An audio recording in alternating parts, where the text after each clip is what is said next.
Today on That Lovell-Boland Life, we're doing a deep dive of our phones. In this video, we're going through the best apps that every single person in Singapore should download. Now, there is no denying that most of us live on our phones nowadays, and that's why apps are all the more important. You can call a taxi, you can get food delivered, and you can even buy and sell clothes. So we're going through a list which will make your time in Singapore more convenient and add value to your life in the Lion City. Now, this is our list, and it will contain some of the big hitters that everyone should have on their phone, but it will also contain, I think, a few apps that not many people would have heard of. But before we get into it, please give this video a big thumbs up as it just helps other people find our channel, and do subscribe if you haven't already. And as we're always looking for suggestions on That Lovell-Boland Life, if we have missed any apps off our list that you have on your phone that you really like and you think other people should have, please comment below. So let's get into our list of apps, and I think the best place to start is the biggest hitter of them all, and that is Grab.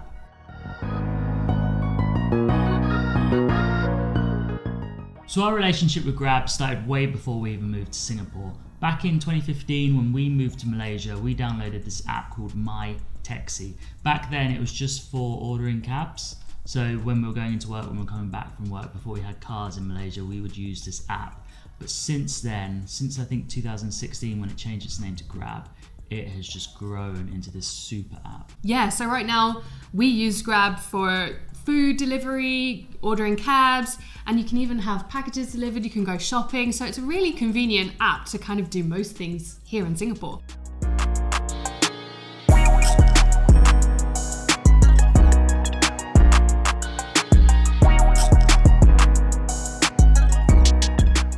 Number 2 on our list is ComfortDelGro.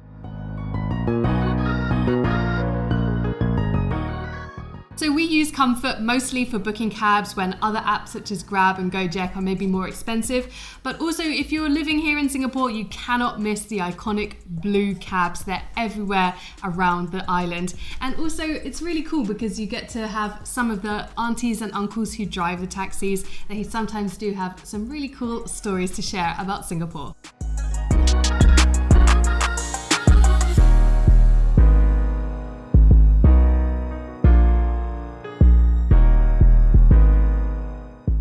So number 3 on the list, and it's not really Singapore specific, but it is a great app to use here in this city, and that is City Mapper.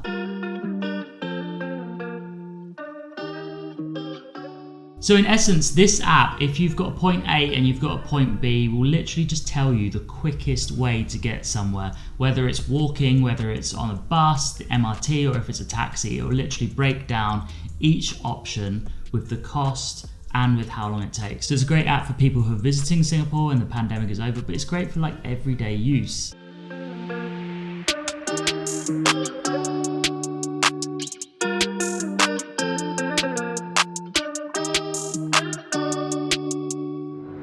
App number 4 is for people looking for properties, 99.co.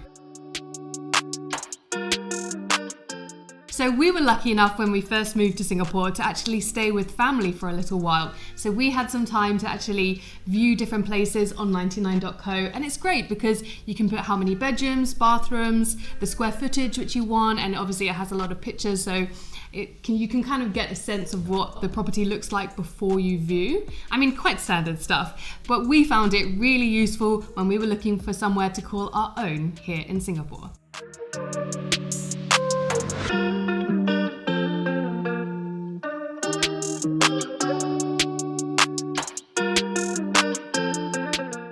Coming in at number 5 is Lazada.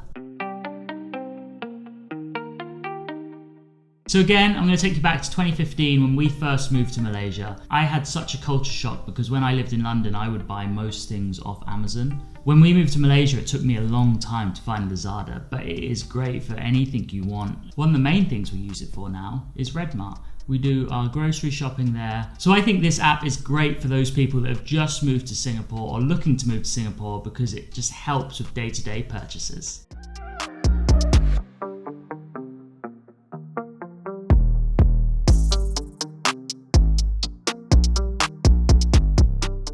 So Singapore dining doesn't need to be expensive with app number 6, Eat I Go.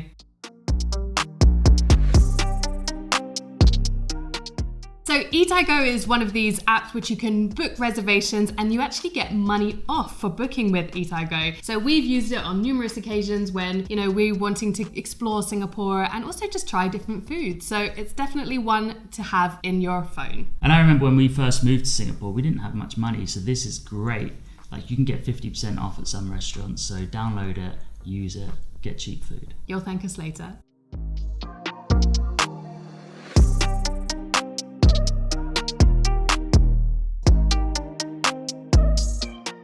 And from discounts to money back, it's app number 7, Shopback.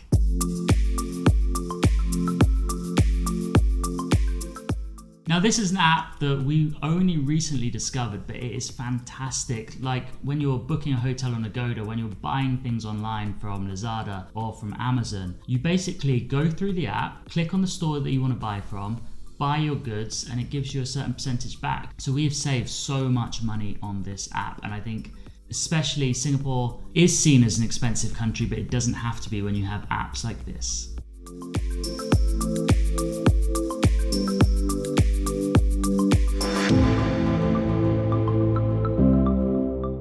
Now, the first on our list that you may not have heard of, which is for those wanting to live a more sustainable lifestyle and make an impact. It's a billion.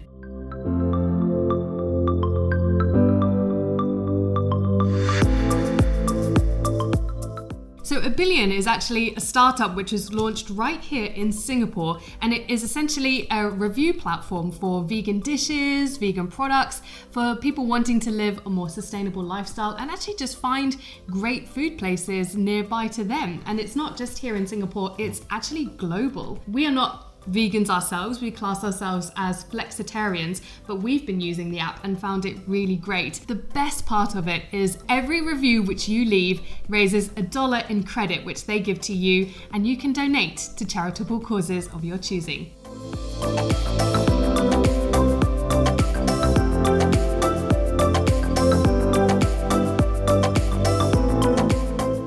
Okay, number 9, and it's one of my favorite apps, and that is Libby. So when we first moved to Singapore, I just remember the cost of books was so expensive. The first Christmas we were here, I wanted the Marie Kondo book because I wanted to find some joy. But you still haven't read it. No, I still haven't found the joy. The book cost about $30, which is an expensive outlay for one book that you'll read one time in your life. So download this app, Libby, which is linked to the Singapore Library. I think as an expat you pay about $50. You get a year's access to ebooks, audiobooks, physical books if you go down to your local library. It is such a good app, such a good idea, and I think it just saves you having that cupboard full of books of things that you've read before that you can't get rid of, that you can't sell, that you're just lugging around every time you move.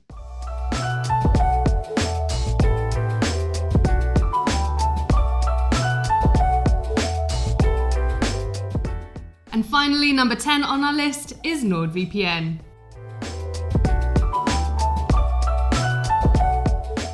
So I'm pretty sure many of you will know what a VPN is, but for us we use Nordvpn to access TV shows which are restricted by the country's IP. So for us we really like it because we can watch shows from BBC iPlayer and keep on track of things which are happening back home, and also keep up with new content which is being broadcast and aired currently today.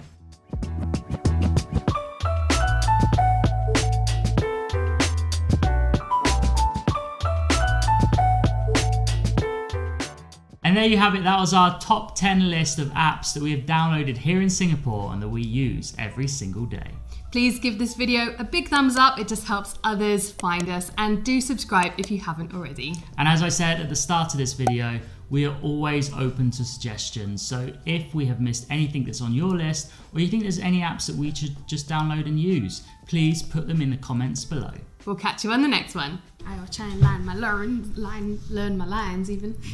Okay. Coming in at number 5 is Lazada. It's like coming in at number 5. Now there is no denying that most of us live on our phones nowadays, and that's why we can do most things with an app from calling a taxi to ordering. Make your life more convenient, Rianne.